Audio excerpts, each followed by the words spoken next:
Hi friends, super കൺമണിയുടെ ഏറ്റവും പുതിയ എപ്പിസോഡിന്റെ റിവ്യൂയിലേക്ക് എല്ലാവർക്കും സ്വാഗതം. നിഷി സംഗീതയോട് ചോദിക്കുന്നുണ്ട്, നമ്മുടെ പ്ലാൻ വല്ലതും വർക്കൗട്ട് ആവും അമ്മേ? കൃഷും മാനസിയും തമ്മിലുള്ള വിവാഹത്തിന്റെ നീക്കങ്ങളെല്ലാം മുന്നോട്ട് പോയിക്കൊണ്ടിരിക്കുകയാണ്. അതുകൊണ്ട് തന്നെ അവസാന നിമിഷം ഇനിയിപ്പോ എന്ത് സംഭവിക്കാനമ്മ, എന്ത് മാറ്റം ഉണ്ടാവാനാ എന്നൊക്കെ ചോദിക്കുമ്പോൾ സംഗീത പറഞ്ഞു കൊടുക്കുന്നുണ്ട്, ട്വിസ്റ്റൊക്കെ അവസാന നിമിഷത്തിലാണ് സംഭവിക്കാൻ പോകുന്നത്. പിന്നെ വിജയിക്കണമെന്ന് ആത്മാർത്ഥമായിട്ട് വിചാരിക്കുന്നവര് ചെയ്യുന്നത് എന്താണെന്നറിയോ? അവസാന നിമിഷം വരെ ആത്മവിശ്വാസം കൈവിടാതിരിക്കുക എന്നുള്ളതാ.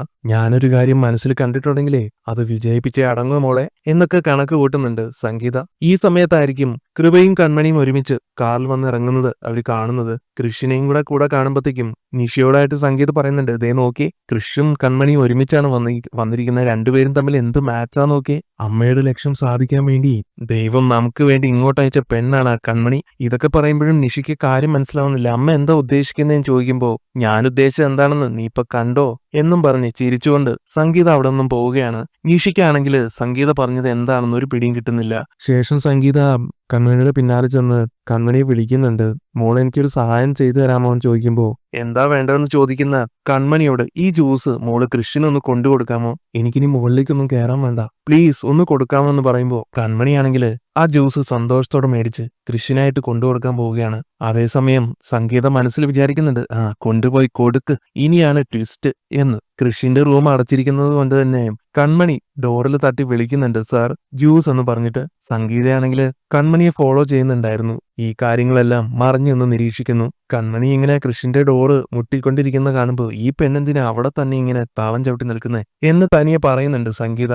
എന്തായാലും മുറിക്കുള്ളിൽ നിന്നും യാതൊരു റെസ്പോൺസും കിട്ടാത്തതുകൊണ്ട് തന്നെ കൺമണി കൃഷിന്റെ മുറിയുടെ ഡോറ് തുറക്കാൻ തന്നെ തീരുമാനിക്കുകയാണ്. അങ്ങനെ പതിയെ അത് തുറന്ന് അകത്തേക്ക് കയറുന്നു. ഈ തക്കം നോക്കി സംഗീതയാണെങ്കിൽ കൺമണി അകത്തേക്ക് കടന്ന ഉടനെ ആ ഡോർ അങ്ങ് ചേർത്ത് അടയ്ക്കുകയാണ് ചെയ്യുന്നത്. ശേഷം അത് പൂട്ടുകയും ചെയ്യുന്നു. അങ്ങനെ തന്റെ പ്ലാൻ എല്ലാം സക്സസ് ആയെന്ന് മനസ്സിലാക്കുമ്പോൾ ഇനി മുതൽ കഥ വേറൊരു വഴിത്തിരിവിലേക്ക് എന്ന് സ്വയം പറഞ്ഞ് മനക്കോട്ട കെട്ടുന്നുണ്ട്. കൺമണിയാണെങ്കിൽ ഇതൊന്നും അറിയുന്നില്ല. കൃഷ് ബാത്റൂമിലാണെന്ന് മനസ്സിലാക്കുന്നതും ഞാനിവിടെ ജ്യൂസ് വെച്ചിട്ടുണ്ടെന്ന് പറഞ്ഞ് കൺമണി ജ്യൂസ് ഒരു സ്ഥലത്ത് വെച്ചിട്ട് പോകാൻ തുടങ്ങുന്നതും പെട്ടെന്നാണ് ബാത്റൂമിൽ നിന്നും കൃഷി ഇറങ്ങി വരുന്നത്. കൺമണിയെ റൂമിൽ കാണുന്നതും കൃഷിനാകെ നാണാവുകയാണ്. അയ്യെന്ന് പറഞ്ഞ് പെട്ടെന്ന് ആ ടവൽ വെച്ച് തന്റെ ശരീരം മൂടിപ്പിടിക്കുന്നു. കൺമണിയാണെങ്കിലും പെട്ടെന്ന് മുഖം പൊത്തുകയാണ്. ശേഷം വേഗം കൃഷി ടീഷർട്ട് എല്ലാം എടുത്തിട്ടിട്ട് കൺമണിക്ക് നേരെ ചൂടാവുകയാണ്. നീ ആരോട് ചോദിച്ചിട്ടാണ് എന്റെ റൂമിൽ കയറിയത്? കൺമണി പറയുന്നുണ്ട്, സംഗീത മാഡം ഈ ജ്യൂസ് സാറിന് തരാൻ പറഞ്ഞു, അതുകൊണ്ടാണ് ഞാൻ. പക്ഷേ കൃഷി വീണ്ടും പറഞ്ഞ ഉടനെ വേറൊരാളുടെ റൂമിലേക്ക് പെർമിഷൻ ഇല്ലാത്ത കയറി ചെല്ലുകയാണോ വേണ്ടത്? സംസ്കാരം ഇല്ലാത്തോൾ. അതിനുശേഷം ഡോറിലേക്ക് നോക്കുമ്പോൾ ഡോറ് ചേർത്ത് അടച്ചിരിക്കുന്ന കാണുമ്പോൾ, നിന്നോട് ആരാടി ഡോറൊക്കെ അടയ്ക്കാൻ പറഞ്ഞത്? ഇത് കേൾക്കുന്നതും കൺമണിയാണെങ്കിലും തിരിഞ്ഞു നോക്കുന്നുണ്ട്. താനാണെങ്കിൽ ഡോറ് ചേർത്ത് അടച്ചിട്ടില്ലെന്നും കൺമണിക്ക് അറിയാം. എന്തായാലും കൃഷ് കൺമണിയെ വീണ്ടും വഴക്ക് പറഞ്ഞുകൊണ്ടേയിരിക്കുകയാണ്. ആരും ക്ഷണിക്കാതെ വലിഞ്ഞു കയറി വരാൻ ശേഷിയവരിൽ നിന്നും കൂടുതലൊന്നും പ്രതീക്ഷിക്കണ്ടല്ലോ, നീ അങ്ങനെ ചെയ്യുള്ളൂ എന്ന് എനിക്ക് നന്നായിട്ട് അറിയാലോ എന്നൊക്കെ പറയുന്നതും, ശമ്പളക്കാരിയാണെന്ന് കരുതി ഒരു പെണ്ണിന്റെ മുഖത്ത് നോക്കി എന്തും പറയുന്നതാണോ സാറിന്റെ സംസ്കാരം? ഒരാളൊരു കാര്യം ചെയ്യാനും ചോദിച്ചു, അതനുസരിച്ചതായോ ഇപ്പൊ കുറ്റം? അങ്ങനെ കൺമണി തിരിച്ചും പറഞ്ഞപ്പോ, എന്നാലേ വന്നിട്ട് നിന്റെ കാര്യം നോക്കി പോണം, അല്ലാതെ ഒരാൾ ഒറ്റയ്ക്ക് താമസിക്കുന്ന റൂമിൽ കയറി കഥ കടച്ച് വലിയ ആളാവാൻ നോക്കുകയല്ല വേണ്ടത്. എന്തായാലും കൺമണിയാണെങ്കിലും തിരിച്ചു പറയുന്നുണ്ട്, ഒരിക്കലും ഒരു ഫോൺ മാറിപ്പോയപ്പോ ചിലരുടെ മാന്യതയൊക്കെ ഞാൻ ശരിക്കും കണ്ടതാ. അതുകൊണ്ട് സാർ അതിനെക്കുറിച്ച് കൂടുതലൊന്നും സംസാരിക്കല്ലേ, ഞാൻ നിർത്തി, എനിക്ക് വയ്യ ഇനി വഴക്കിടാൻ. ഇതൊക്കെ കേൾക്കുമ്പോ കൃഷ്, അയ്യോ ഞാനങ്ങ് പേടിച്ചു പോയി, പോലീസ് ഡിപ്പാർട്ട്മെന്റിൽ പോലും കൈയുള്ള ആളാണ് നീ എന്ന് ഞാൻ ഓർത്തില്ല എന്നൊക്കെ കളിയാക്കുന്നതും, എനിക്ക് സംസാരിക്കാൻ ഒട്ടും താല്പര്യമില്ല, ഈ ജ്യൂസ് തരാൻ ഞാൻ വന്നതാ എന്നും പറഞ്ഞ് കൺമണി പോകാൻ തുടങ്ങുകയാണ്. അങ്ങനെ ഡോറ് തുറന്ന് പോകാൻ തുടങ്ങുന്നതും ഡോറാണെങ്കിൽ തുറക്കുന്നില്ല. ഇത് കാണുന്ന കൃഷ് ഡോറി പിടിച്ചു തിരിക്കാതെ ഇറങ്ങി പോകാൻ തന്നെ പറയുമ്പോ, ഇത് തുറക്കാൻ പറ്റുന്നില്ല, ജാം ആയെന്നാ തോന്നിയെന്ന് പറയുന്നുണ്ട് കൺമണി. നീ ആ വാതിലും നശിപ്പിച്ചോ? അതിന് ഞാനൊന്നും ചെയ്തില്ലല്ലോ, ഇത് തുറക്കാൻ കഴിയുന്നില്ല എന്ന് തന്നെ പറഞ്ഞ് കൺമണി അങ്ങനെ നിൽക്കുമ്പോ കൃഷ് ആണെങ്കിലും വേഗം ചെന്ന് അത് തുറക്കാൻ നോക്കുന്നുണ്ട്. പക്ഷെ എത്ര ശ്രമിച്ചിട്ടും തുറക്കുന്നില്ല. ശുഭം ഇപ്പൊ വാതിലിന്റെ കാര്യത്തിൽ ഒരു തീരുമാനമായി. നിനക്ക് ഈ വാതില് കെട്ടിപ്പൊട്ടേണ്ട എന്താവശ്യം ഉണ്ടായിരുന്നു എന്നൊക്കെ കൃഷി പറയുന്നത് കേട്ട്, ഞാൻ വാതിലൊന്നും അടച്ചില്ലെന്ന് കൺമണി പറയുന്നുണ്ടെങ്കിലും കൃഷ് അതൊന്നും ഉൾക്കൊള്ളുന്നില്ല. നീ എവിടെ കൈവച്ചാലും ഇതാണല്ലോ അവസ്ഥ എന്നൊക്കെ പറയുന്നുണ്ട്. എന്ന കൺമണി വീണ്ടും പറയും, ഞാൻ ചെയ്യാത്ത കാര്യങ്ങൾക്ക് എന്നെ ഇങ്ങനെ കുറ്റം പറയണ്ട. ശരി, നിന്നെ ഞാൻ കുറ്റം പറയുന്നില്ല, നിനക്ക് നല്ലൊരു ഗുഡ് സർവീസ് എൻട്രി ഞാൻ തരാം, ഓരോന്ന് കാണിച്ചു വെച്ചിട്ട് വലിയ വർത്താനം പറയുന്നു എന്നൊക്കെ പറഞ്ഞ് തട്ടിക്കയറുന്നുണ്ട് കൺമണിക്ക് നേരെ. അതിനിടയിലും വാതിൽ ഇങ്ങനെ തുറക്കാൻ ശ്രമിക്കുന്നുണ്ടെങ്കിലും ഡോർ ഓപ്പൺ ആവുന്നേയില്ല. ഇതേ സമയം നിഷി കൃപയുടെ അടുത്ത് ചെന്ന് വളരെ സ്നേഹത്തോടെ കൃപ കിട്ടി നീ ഇനി എന്നാ മറക്കും എന്നൊക്കെ ചോദിക്കുമ്പോൾ ഇപ്പൊ കോഴ്സ് കഴിഞ്ഞു ഇനി ഇന്റേൺഷിപ്പ് ആണ് അത് സ്റ്റാർട്ട് ചെയ്യാൻ സമയമെടുക്കും ഇനി എന്തായാലും ഏട്ടന്റെ എൻഗേജ്മെന്റ് കഴിഞ്ഞ് ഞാൻ പോകുന്നുള്ളൂ എന്നൊക്കെ പറയുന്നുണ്ട്. അവരങ്ങനെ സംസാരിച്ച് നിൽക്കുമ്പോഴായിരിക്കും മാനസ വന്നിട്ട് നമ്മുടെ കൺമണിയെ കണ്ടായിരുന്നോ എന്ന് ചോദിക്കുന്നത്. ഇപ്പൊ കണ്ടില്ല, ഒരമണിക്കൂർ മുമ്പ് അവള് ഡിസൈൻസ് ഒക്കെ തയ്യാറാക്കുന്ന കണ്ടായിരുന്നു എന്ന് പറയുന്നുണ്ട്. അപ്പൊ മാനസ് പറയും കുറച്ചു നേരമായി ഞാൻ അന്വേഷിക്കുന്നു, കണ്ടില്ല. അത് കേൾക്കുമ്പോഴത്തേക്കും കൃപയ്ക്കും കൺമണി എവിടെ പോയതാണെന്ന് സംശയം ഉണ്ടാവുകയാണ്. എന്തായാലും പുറത്തു പോയിട്ടില്ല, എന്റെ കൂടെ തന്നെ നിൽക്കുമല്ലായിരുന്നോ എന്ന് പറയുന്നുണ്ട് കൃപ. എന്തായാലും ഞാൻ ഒന്നുകൂടെ ഒന്ന് നോക്കട്ടെ എന്ന് പറഞ്ഞു മാനസ കൺമണി വീണ്ടും തിരയാനായിട്ട് തുടങ്ങുന്നു. ഇതെല്ലാം ശ്രദ്ധിച്ചുകൊണ്ട് നിന്ന സംഗീതയാണെങ്കിൽ മാനസയോടായിട്ട് മാനസമ്മളെ നീ കൺമണിയാണോ തെരഞ്ഞോട് കടന്നിരുന്നത്? അതേന്ന് പറയുമ്പോ ഞാൻ കൺമണിയെ കണ്ടു, കൺമണി കൃഷിന്റെ മുറിയിലുണ്ട്. ഞാൻ കരുതി മാനസ കൃഷിന്റെ കോസ്റ്റ്യൂമിന്റെ അളവെടുക്കാനോ മറ്റോ പറഞ്ഞു വിട്ടതായിരിക്കുമെന്ന്. കാരണം കയറി 2 മിനിറ്റിനുള്ളിൽ കഥ കുടച്ചു. ഇത് കേൾക്കുന്ന മാനസ വല്ലാതാവുന്നുണ്ട്. എന്നിട്ട് പറയുന്നുണ്ട് ഞാനൊന്നും പറഞ്ഞ് ഏൽപ്പിച്ചിട്ടില്ലല്ലോ. എന്തായാലും സംഗീതയുടെ പ്ലാനാണ് ഇതെല്ലാം എന്ന് നിഷിക്ക് മനസ്സിലാവുന്നുണ്ട്. നിഷി മനസ്സിൽ ചിരിക്കുന്നുണ്ട്. സംഗീത വീണ്ടും പറയും ഒരു 15 മിനിറ്റ് ആയിട്ട് അവള് റൂമിൽ തന്നെയുണ്ട്, നമുക്ക് പോയി നോക്കിയിട്ട് വരാമെന്ന് പറഞ്ഞ് കൃപ മാനസയും കൂട്ടി അങ്ങോട്ട് പോകുന്നുണ്ട്. അവരുടെ പിന്നാലെ സംഗീതയും നിഷിയും വെച്ച് പിടിക്കുന്നു. റൂമിനുള്ളിൽ പെട്ടുപോയ കൃഷ്ണൻ കൺമണിയും ആണെങ്കിൽ ഇനി എന്ത് ചെയ്യുമെന്ന് ആലോചിച്ച് നിൽക്കുകയാണ്. ഇതിനിടയ്ക്ക് കൃഷ്ണ ഒരുപാട് ചീത്ത പറയുന്നുണ്ട് കൺമണിയെ. നീയാണ് ഇതിനെല്ലാത്തിനും കാരണം എന്നൊക്കെ പറഞ്ഞിട്ട്. കൺമണി തന്റെ നിരപരാധിത്വം തുറന്നു പറയുമ്പോഴും അതൊന്നും കേൾക്കാൻ കൂട്ടാക്കുന്നില്ല കൃഷ്. ഡോറ് തുറക്കാൻ വേറെ വഴിയില്ലാതെ സ്ക്രൂ ഡ്രൈവർ ഒക്കെ എടുത്ത് അത് കീ ഹോളിനുള്ളിലിട്ട് തിരിക്കുന്ന സമയത്ത് കൺമണിയോട് ഒന്നും രണ്ടും പറഞ്ഞ് വഴക്കടിക്കുന്നതും ഇതിലുള്ള ശ്രദ്ധ തെറ്റി കൃഷിന്റെ കയ്യില് നല്ലൊരു മുറിവ് പറ്റുന്നുണ്ട്. കൃഷ്ണനാണെങ്കിൽ ശരിക്കും വേദന എടുക്കുന്നു. കൺമണി ഞാനൊന്ന് നോക്കട്ടെ എന്ന് പറഞ്ഞ് ചെല്ലുന്നുണ്ടെങ്കിലും കൺമണിയെ അകറ്റുകയാണ് കൃഷ് ദേഷ്യത്തോടെ. ശേഷം ഫോൺ എടുത്ത് സുജാതയെ വിളിക്കുന്നു. ഞാനൊരു പ്രശ്നത്തിൽ പെട്ടിരിക്കുകയാണെന്നും ഞാൻ എന്റെ മുറിയില് ലോക്കായി പോയെന്നും പുറത്തിറങ്ങാൻ പറ്റുന്നില്ലെന്നും ഒക്കെ അറിയിക്കുന്നുണ്ട് കേട്ടോ. ഞങ്ങൾ ഇതിനകത്താ, ഞാനും ആ കൺമണിയും. അവളുടെ കയറി കഴിഞ്ഞപ്പോഴാണ് ലോക്കായത്. അതുകൊണ്ട് അമ്മ എത്രയും പെട്ടെന്ന് വരാൻ സുജയെ ഫോണിലൂടെ അറിയിക്കുന്നുണ്ട് കൃഷ്. ഞാനിപ്പോ വരാന്ന് പറയുന്നുണ്ട് സുജാത. കയ്യില് പറ്റിയ ആ മുറിവിന്റെ വേദനയില് കൃഷ് അങ്ങനെ ഇരിക്കുമ്പോ ഞാൻ ഈ മുറിവ് കെട്ടിത്തരാന്നൊക്കെ പറഞ്ഞ് കൺമണി അടുത്ത് ചെല്ലുന്നുണ്ടെങ്കിലും കൺമണിയെ ആട്ടി അകറ്റുകയാണ് കൃഷ്. വാശി കാണിക്കല്ലേ സാർ, നല്ല ബ്ലീഡിംഗ് ഉണ്ട്, ഒന്ന് അനുസരിക്കേ. ഒരു പ്രശ്നം വന്നാലേ അത് പരിഹരിക്കാനാണ് നോക്കേണ്ടത്, അല്ലാതെ ദുർവാശി കാണിക്കാനല്ലാന്നും പറഞ്ഞുകൊണ്ട് കൺമണി തന്റെ ഷോൾ എടുത്ത് കൃഷിന്റെ ആ മുറിവിൽ ചേർത്ത് കെട്ടുകയാണ്. അങ്ങനെ മുറിവെല്ലാം കെട്ടിക്കൊടുത്തതും കൃഷാണെങ്കിലും കൺമണിയോട് താങ്ക്സ് ഒക്കെ പറയുന്നുണ്ട്. എന്തൊക്കെയാണെങ്കിലും ഒരു സന്നിഗ്ധ ഘട്ടത്തില് തന്നെ ഹെൽപ്പ് ചെയ്തതാണല്ലോ എന്ന് വിചാരിച്ചിട്ട്. അപ്പോഴേക്കും സുജയും കൃപയും ഒക്കെ അവിടെ എത്തുന്നുണ്ട്. ഡോർ അവർ പുറത്തുനിന്ന് തുറക്കാൻ ശ്രമിക്കുമ്പോഴും ഡോറ് തുറക്കാത്ത കാണുമ്പോ എല്ലാവരും തട്ടി വിളിക്കുന്നുണ്ട് കൃഷിനെ വാതിൽ തുറക്കാൻ പറഞ്ഞിട്ട്. സംഗീതയാണെങ്കിൽ ഈ കാര്യങ്ങളൊക്കെ രസിച്ച് കണ്ടുകൊണ്ട് അവിടെ നിൽപ്പുണ്ട്. വേഗം താക്കോൽ എടുത്തിട്ട് വരാമെന്നും പറഞ്ഞ് സാഗറിനെ താക്കോല് കൊണ്ടുവരാനായിട്ട് വിളിക്കുന്നുണ്ട് മാനസ.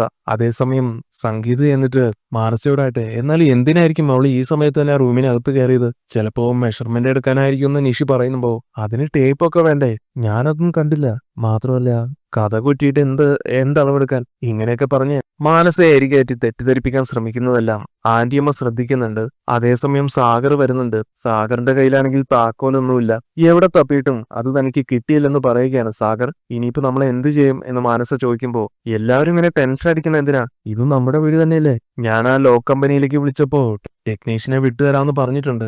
ആളിപ്പോ 1 മണിക്കൂറിൽ ഇങ്ങ് എത്തുമെന്ന് പറയുന്നുണ്ട് കേട്ടോ സാഗർ. ഇത് കേൾക്കുന്നത് സംഗീത അയ്യോ 1 മണിക്കൂറോ? ആ സമയത്തിനുള്ളിൽ വേറെന്തെങ്കിലും വഴി നോക്കണോ? അപ്പൊ സാഗർ ചോദിക്കുക എന്ത് വഴി? നമ്മളിനി ഓരോന്ന് ചെയ്ത് ആ ലോക്ക് കേടുവരുത്തണോ? സൂചിയാണെങ്കിലും ആളിപ്പോ തന്നെ എത്തുമല്ലോ, നമുക്ക് വെയിറ്റ് ചെയ്യാന്ന് പറയുന്നുണ്ട്. പക്ഷെ സംഗീത പറയും 1 മണിക്കൂർ നേരം അവൻ ആ റൂമിൽ ഒറ്റയ്ക്ക് നിൽക്കാനോ? അവനാ ഒറ്റയ്ക്കായിരുന്നെങ്കിൽ കുഴപ്പമില്ല, ഇതിപ്പോ ആ ജോലിക്കാരി പെണ്ണു അതിനകത്തില്ലേ. സംഗീതയുടെ വർത്താനമൊന്നും സാഗറിന് ഇഷ്ടപ്പെടുന്നില്ല. അതിനിപ്പോ എന്താ, ഒരു അന്യ സ്ത്രീ വന്ന് അതിക്രമിച്ച് കയറിയതൊന്നും അല്ലല്ലോ റൂമില്, നമ്മുടെ കൺമണി തന്നെയല്ലേ. സാഗർ ആ പറഞ്ഞത് സംഗീത ഒട്ടും ഇഷ്ടപ്പെടാത്ത പോലെ പറയുന്നുണ്ട്. ഓ നമ്മുടെ കൺമണിയോ? ഇതാ ഏട്ടന്റെ കോപ്പം. ജോലിക്കാരി പെണ്ണിന് വീട്ടിൽ വേണ്ടാത്ത സ്ഥാനം കൊടുക്കുക, അമിത സ്വാതന്ത്ര്യം കൊടുക്കുക, ഇതൊന്നും അത്ര ശരിയല്ല. അതുകൊണ്ടിപ്പോ എന്തായി? ആരെങ്കിലും പറഞ്ഞാ എന്ത് നാണക്കേടാ. സംഗീത ഇങ്ങനെയൊക്കെ പറയുമ്പോ നിഷി സംഗീതയോടായിട്ട് അമ്മയൊന്നും മിണ്ടാതിരിക്കേ, എന്തിനാ ഇങ്ങനെയൊക്കെ പറയുന്നത്? പിന്നെ പറയാതെ നീ അവളുടെ മുഖത്തേക്കൊന്ന് നോക്കിയേ, പാവം മനസ്സ. ആന്റിയമ്മയ്ക്കാണെങ്കിൽ ഇതിലെന്തോ വശപ്പിശൊക്കെ മണക്കുന്നുണ്ട്. സംഗീതയെ തന്നെ അവർ അടിമുടി ഇങ്ങനെ ഉറ്റു നോക്കുവാണ്. ഇവിടെ റൂമിനുള്ളില് കൃഷും കൺമണിയും ആണെങ്കിൽ പഴയ പോലെ വഴക്കൊന്നും ഇപ്പൊ ഇല്ല, വളരെ ശാന്തരായിട്ട് തന്നെയാണ് ഇരിക്കുന്നത്. ശേഷം കൃഷ് കൺമണിയോടായിട്ട് പറയുന്നുണ്ട്, കൺമണിക്ക് അറിയാലോ കുറച്ചു ദിവസം കഴിഞ്ഞാൽ വീട്ടിലൊരു ചടങ്ങ് നടക്കും, എന്റെയും മാനസയുടെ എൻഗേജ്മെന്റ്. എന്നാ അത് സംഭവിക്കാൻ പാടില്ല. സാറെന്താ ഈ പറയുന്നതെന്ന് കൺമണി ചോദിക്കുമ്പോ ഞാൻ പറഞ്ഞത് കൺമണിക്ക് മനസ്സിലായില്ല അല്ലേ? കൺമണിക്കല്ല, ഈ വീട്ടിലുള്ള ആർക്കും എന്റെ അവസ്ഥ മനസ്സിലാക്കാൻ സാധിക്കില്ല. കൺമണി മാനസയെ നല്ലൊരു സുഹൃത്ത് എന്നതിലുപരി ഒരു ഭാര്യയായിട്ട് കാണാനൊന്നും എനിക്ക് പറ്റില്ല. പലവട്ടം ഒഴിഞ്ഞു മാറാൻ ശ്രമിച്ചിട്ടും മുറുകി വന്നുകൊണ്ടിരിക്കുന്ന ഒരു ബന്ധമാണിത്. മാനസയുമൊത്ത് ഒരുമിച്ചൊരു ജീവിതം എനിക്ക് ഓർക്കാൻ കൂടെ കഴിയില്ല കൺമണി. അകറ്റി നിർത്താൻ നോക്കുമ്പോഴൊക്കെ അവള് കൂടുതൽ അടുക്കുകയായിരുന്നു. എനിക്ക് എങ്ങനെയെങ്കിലും ഈ എൻഗേജ്മെന്റിൽ നിന്ന് രക്ഷപ്പെടണം. അതിന് കൺമണി എന്നെ ഒന്ന് സഹായിക്കണം. കൺമണി മാനസികമായിട്ട് നല്ല അടുപ്പത്തിലാണല്ലോ. കൺമണി ഇക്കാര്യം മാനസിയോടൊന്ന് സംസാരിക്കണം. ഈ എൻഗേജ്മെന്റിൽ നിന്ന് പിന്മാറാൻ പറയണം. എനിക്ക് വേണ്ടി കൺമണിക്ക് ചെയ്തു തരാൻ പറ്റുന്ന ഏറ്റവും വലിയൊരു സഹായമായിരിക്കും ഇത്. പ്ലീസ് കൺമണി. കൃഷിന്റെ വാക്കുകളെല്ലാം കേൾക്കുന്ന കൺമണി ഈ സ്നേഹമോ ഇഷ്ടമോ എന്നൊക്കെ പറയുന്നത് സാറിനെ പോലുള്ളവർക്ക് നിസ്സാരമായിട്ട് തള്ളിക്കളയാനും ചിരിച്ചു കളയാനും പറ്റുന്ന ഒരു കാര്യമായിരിക്കും. പക്ഷെ മറ്റുള്ളവർക്ക് അങ്ങനെയല്ല സാർ. ഒരു പെൺകുട്ടിയുടെ ജീവിതത്തിലെ സ്നേഹത്തിനും വിവാഹത്തിനും ഒക്കെ കുറേയേറെ അർത്ഥങ്ങളുണ്ട് സാർ. നിറഞ്ഞ മനസ്സോടെ ഒരുപാട് സ്വപ്നങ്ങൾ കണ്ടായിരിക്കും ഓരോ പെണ്ണും വിവാഹത്തിനൊരുങ്ങുന്നത്. സാർ ഇപ്പൊ പറഞ്ഞ വാക്കുകൾ മതി ഇഷ്ടപ്പെട്ട ഒരാളോടൊപ്പം ജീവിതം തുടങ്ങാൻ കാത്തു നിൽക്കുന്ന മാനസ മേഡത്തെ തകർക്കാൻ. സാറിനോടുള്ള മാനസ മേഡത്തിന്റെ ആ ഇഷ്ടം എത്രമാത്രം ആഴത്തിലുള്ളതെന്ന് എനിക്കറിയാം. എൻഗേജ്മെന്റ് എല്ലാം അടുത്ത ഈ സമയത്ത് സാറിന്റെ ഭാഗത്തു നിന്നുള്ള ഈ പെരുമാറ്റം ആ പാവത്തിന്റെ മനസ്സ് തകർക്കും. അതിനൊരു കാരണക്കാരിയാകാൻ എനിക്ക് വയ്യ സാർ. മാനസ മാഡത്തിന്റെ മനസ്സ് വിഷമിപ്പിക്കാൻ ഞാനൊരു കാരണമായാൽ ആ ശാപം ഒരിക്കലും എന്നെ വിട്ടു പോകില്ല. അല്ലെങ്കിൽ തന്നെ വേണ്ടെന്ന് വയ്ക്കാൻ എന്ത് കുറവാണ് മാനസ മാഡത്തിനുള്ളത്? നിങ്ങൾ ആണുങ്ങൾക്ക് എല്ലാം ഒരു തമാശയാണല്ലോ. കൺമണി ഇതൊക്കെ ഉപദേശിക്കുമ്പോഴും കൃഷ്ണന് ദേഷ്യമാണ് വരുന്നത്. മതി നിന്റെ പ്രസംഗം നിർത്ത്. നിന്നെക്കൊണ്ട് പറ്റില്ലെങ്കിൽ അത് പറഞ്ഞാൽ മതി, വേറെ ഉപദേശമൊന്നും തരണ്ട. അത് കേൾക്കേണ്ട ഗതിയുടെ ഈ കൃഷ്ണനില്ല. അപ്പൊ കൺമണി പറയും, ഇങ്ങനെ കേമത്തരം പറയുമ്പോഴേ സാറ് സ്വയം ഒന്ന് വിലയിരുത്തുന്നത് നല്ലതാ. എന്താ ഇപ്പൊ പറഞ്ഞേ? നീ പറയുന്നത് കേൾക്കേണ്ട ഗതികേട് എനിക്ക് ഇല്ല എന്നല്ലേ? കുറച്ചു നിമിഷം മുമ്പാണ് ഈ കൺമണിയോട് സാർ ഒരു സഹായം ചോദിച്ചത്. അത്ര കേമത്തുള്ളവര് എന്തിനാ വളഞ്ഞ വഴിയിൽ കാര്യങ്ങൾ നടത്തുന്നേ? നേരിട്ട് മാനസ മാഡത്തിന്റെ മുന്നിൽ പോയി അവരുടെ കണ്ണിൽ നോക്കി കാര്യങ്ങൾ പറയാലോ. അല്ലാതെ എന്നോട് ഒച്ച വെച്ചിട്ട് ഒരു കാര്യമില്ല. ഞാൻ വേറെ ഒരു ശമ്പളക്കാരിയാ. ഇതൊക്കെ കേൾക്കുമ്പോഴത്തേക്കും കൃഷ്ണനാകെ കലി വരുന്നുണ്ട്. എങ്ങനെയെങ്കിലും റൂമിനുള്ളിൽ നിന്ന് പുറത്തു പോകാൻ വേണ്ടി കതകിന് അടുത്തേക്ക് ചെന്ന് അത് വീണ്ടും തുറക്കാൻ ശ്രമിക്കുമ്പോൾ ആ മുറിവ് പറ്റിയ കൈയിന് ശക്തിയായി ഡോറിൽ ഇരിക്കുന്നതുകൊണ്ട് തന്നെ വേദന അനുഭവപ്പെടുകയാണ്. ഇത് കാണുന്നതും കൺമണി ഓടിച്ചെന്ന്, അയ്യോ എന്ത് പറ്റി സാർ? കുഴപ്പമില്ല, നമുക്ക് അവിടെ പോയി ഇരിക്കാന്ന് പറഞ്ഞ് കൃഷിനെ കൂട്ടിക്കൊണ്ടുപോയി ചെയറിൽ ഇരുത്തിക്കുകയാണ്. അതേസമയം ആന്റിയമ്മയാണെങ്കിൽ റൂമിന്റെ താക്കോലെല്ലാം സംഘടിപ്പിച്ചു. ദേ താക്കോല് കിട്ടി, അനിയൻകുട്ടാ നീ ഇത് വേഗം തുറക്കാൻ പറഞ്ഞ് താക്കോല് പിടിച്ച് നിൽക്കുന്നത് കാണുമ്പോൾ എല്ലാവരും അത് കണ്ട് ഞെട്ടിപ്പോവുകയാണ്. ഇതിപ്പോ എവിടെ നിന്ന് കിട്ടിയെന്ന് സാഗർ ചോദിക്കുമ്പോൾ അതൊക്കെ പിന്നെ വിസ്തരിച്ചാ പോരെ, കിട്ടേണ്ട ഇടത്തുനിന്ന് തന്നെ കിട്ടി, അത് മാത്രം നീ പറഞ്ഞാ മതി എന്നും പറഞ്ഞ് ആ കീ കൊടുക്കുകയാണ്. സംഗീതയും നിഷിയുമാണെങ്കിൽ ഇത് ആന്റിയമ്മയ്ക്ക് എങ്ങനെ കിട്ടിയെന്ന് ഓർത്ത് അന്തിച്ചു പോന്നു. അങ്ങനെ ഡോറ് തുറക്കുന്നതും കൃഷിനെ ബെഡിലേക്ക് ഇരുത്തുന്ന ആ കൺമണിയെയാണ് കാണുന്നത് എല്ലാവരും. മാനസക്കൊക്കെ ആണെങ്കിലും ഈ കാഴ്ച കാണുമ്പോൾ ഒട്ടും ഇഷ്ടപ്പെടുന്നില്ല.